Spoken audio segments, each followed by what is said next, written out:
biological family isn't everything, and they're finding kinship and connections in surprising places. I mean, to the world, we may be the freak show, but in here, we family. You have your ups and downs, you have people that you get along with, you have people that you like, you have people that you don't really like. But I mean, at the end of the day, we are all family.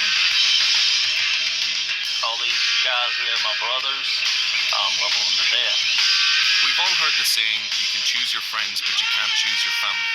But some people don't let a saying determine who they call family. I don't think family units are as strong in the United States as in many other cultures. We have a very individualistic culture. I personally like it because of the sense of home and family that I get when I come here. Just simply having somewhere safe to put your head at night where you don't have to sleep with one eye open. We're all good-hearted people, and we just want to be able to live how we want to live. And it's hard for some people to accept that people live differently than they do.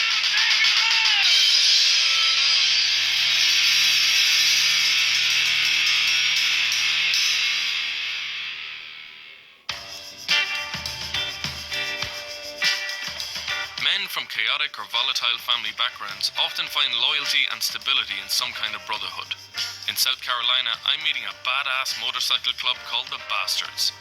Their lifestyle sits apart from conventional society, and they pride themselves on their mission to actively challenge racism and right-wing extremism. These guys have found their bastard brothers on bikes.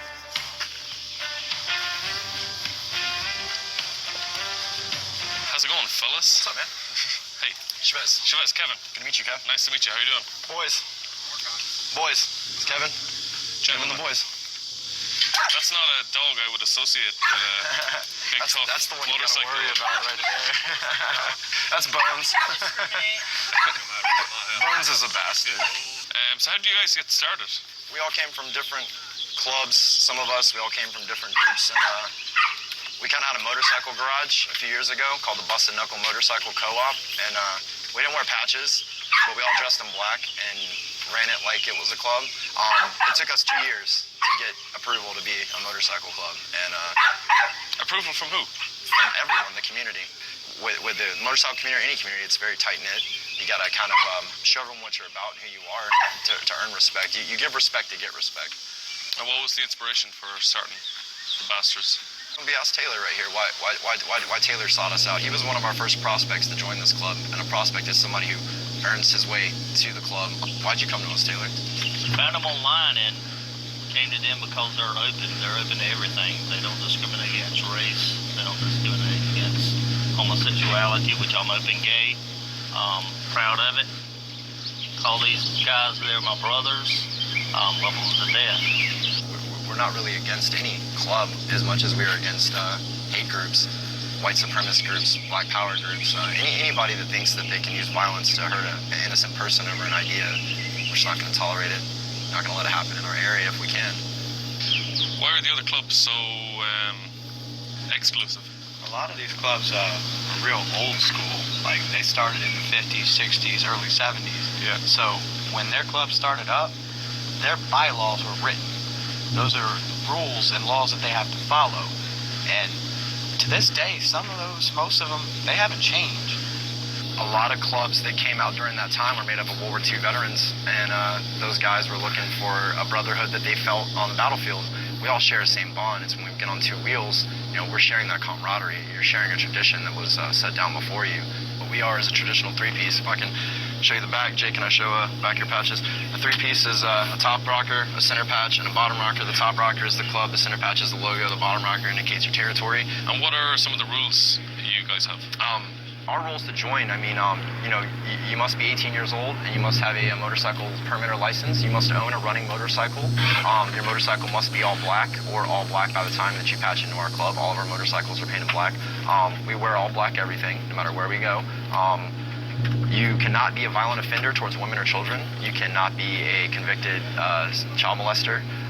If we see anything in your background the bros don't like, we're going to talk about it, and we'll come to a conclusion if everyone feels that that's acceptable or not acceptable. If you're in a motorcycle club or a riding club or actually any group of bikes, you're automatically labeled as a gang member here in America. Where we live here, we have gang task force, and on a state level and a federal level, and I'm sure our club is listed on that as gang members. We have no violent history as far as the club goes. Each man has his own past, but as a club and what we do as a club, we've actually violated no laws, but would be treated to the same standard as the 1% clubs in the area by law enforcement. Bikers are changing with the times, and it seems like the times are ready for that. So what are we to expect with today? Today we are going to the South Carolina State House. It is a very, for our state especially and the country, our state was responsible for starting the Civil War. Charleston, South Carolina, the first shots were fired. Our city was burned in the Civil War. A lot of history here.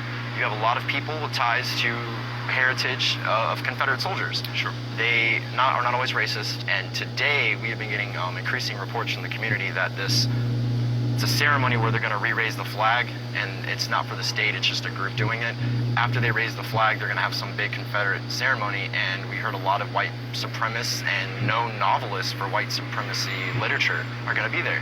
And we're going to make sure that our presence there today is to make sure that they are kept in check and that everyone knows who they are. Do you think will your presence there in itself antagonize them? Yes.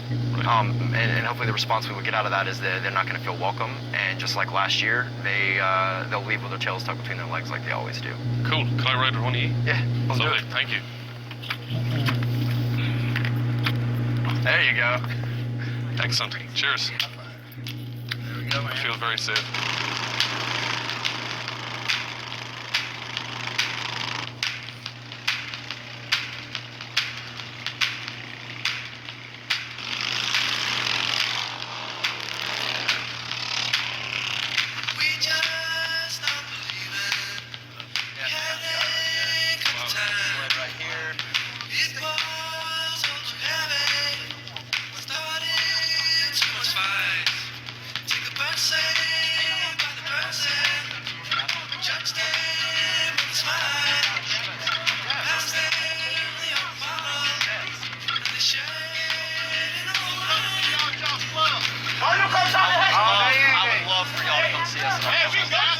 Yeah, if you want to come as a guest, you're always welcome.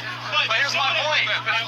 We all going. Our point isn't here with you. If you're here for heritage, that's your business. But if you're a member of a hate group, if you're a member of a white supremacist group, if you believe in Nazi ideologies, if that flag means what you think it means to you, then you should be fighting the Klan, and you should be fighting the NSM, and any supremacist group that would use your symbol. Just one last update. If you're a Nazi, you're a white supremacist, you're any supremacist, we know who you are, and that's why we're here. All power to the people. All power to the people. All power to the people. All power to the people. You see that flag? The red represents the blood of our ancestors. Those who fought for freedom. When you've got kind of groups here, does it get difficult? Getting along even though everyone has different opinions. I guess so, yeah. Yeah, like they do have a lot of different beliefs than us. Solidarity is the word. Sure. Solidarity. We're all together, and I don't have to agree with everything that they are for, and they don't have to agree with everything we're for. But they're here for the same reason we're here.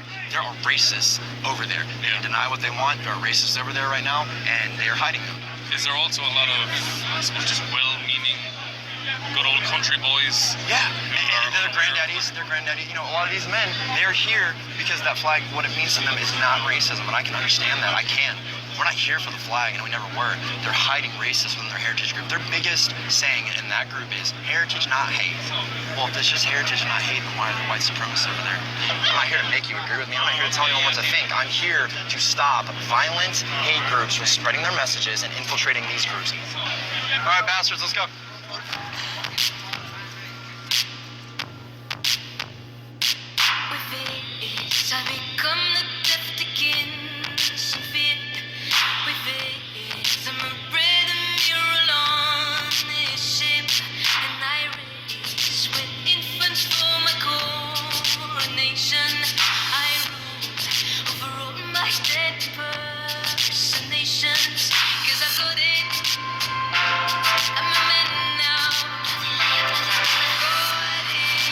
What are some of your kind of family backgrounds?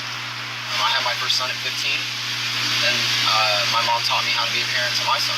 She doesn't really like the club or the fact that I'm covered in tattoos or that I've been doing this for over a decade. And did the bastards in some way, I guess, fill a void left by your own father? Yeah, definitely, because a single mother can raise a man, but it doesn't mean that she can teach him to be one. Now I have all these brothers, and they're not worth more than the other. They're all losing any of them is unacceptable. What about you, Gunnar?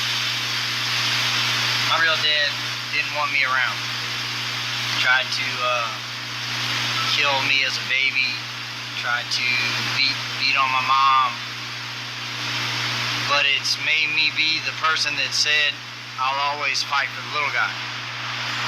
We've all come from very unique family life. Not to say that we don't have good parent or parents, or, you know, why we call ourselves the bastards. I mean, bastards don't have dads. You know, they don't. Bastards. Who teaches a bastard to be a man? I'm from a broken family. That's what His bastard brothers. It's not that this is like some Lost Boy Peter Pan shit, but it's more like we are who we are who we are when we're at home, but we can leave home and be this when we're together.